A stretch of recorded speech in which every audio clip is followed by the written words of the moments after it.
আলহামদুলিল্লাহ, সমস্ত প্রশংসা ওই আল্লাহ তাআলার জন্য।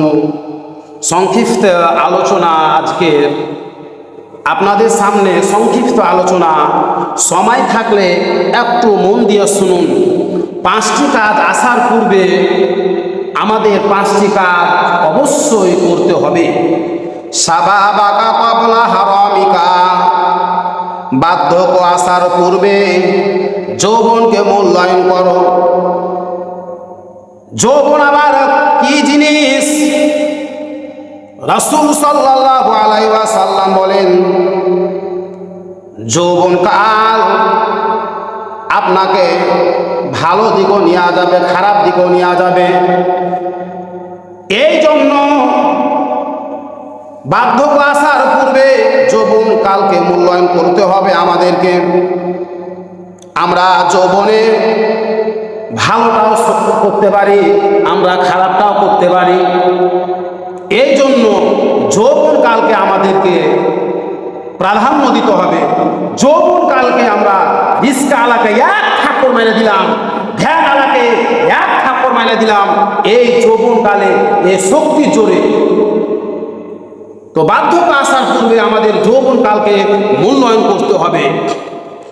ওয়াসিহাতাকা ক্বাবলা সাকামিকা, অসুস্থতার পূর্বে সুস্থকে মূল্যায়ন করো। অসুস্থতার পূর্বে সুস্থতাকে মূল্যায়ন করো। রব্বুল আলামিন আমাকে আপনাকে কোন সময় কাকে কে অসুস্থ করে দিবে আমরা কেউ জানি না। এই জন্য আল্লাহ তাআলা বলেন, তোমরা আমাকে বেশি বেশি করে ডাকো, বেশি বেশি করে স্মরণ করো, বেশি বেশি করে তোমরা আমার ইবাদত বন্দেগী করো।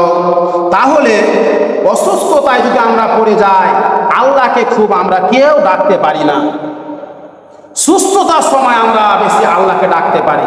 সুস্থতার সময় সর্ব অবস্থায় আল্লাহর বিধান অনুযায়ী কাজ করতে হবে। ওয়াগিনাগা ক্বাবলা ফাকরিকা, অভাবের পূর্বে সচ্ছলতাকে মূল্যায়ন করো। আমার আপনার অনেক টাকা পয়সা আছে, সেই সময় আমরা টাকা পয়সায় কেউ আমরা মূল্যায়ন করি না। এইভাবে ওইভাবে এইভাবে শেষ করে ফেলি আমরা। কিন্তু আমার আপনার যখন টাকা পয়সা থাকবে তখন সঠিকভাবে খরচ করতে হবে, সঠিকভাবে দান সৎকার করতে হবে। খারাপ পথে টাকা উপার্জন যেমন করা যাবে না, খারাপ পথে ব্যয় করা যাবে না।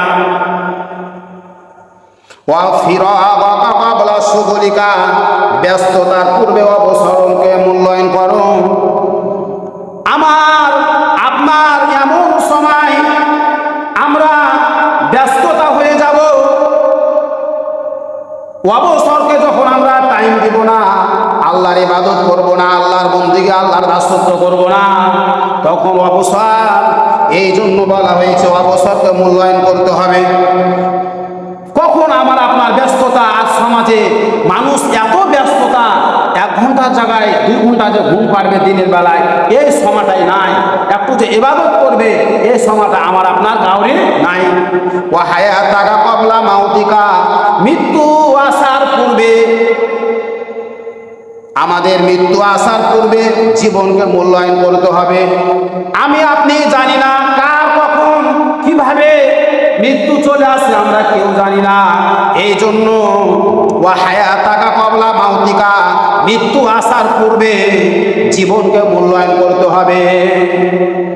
আমি আপনি যদি মৃত্যু আসার পূর্বে জীবনকে যদি না মূল্যায়ন করি, আমার আপনার সব বিফলে চলে যাবে।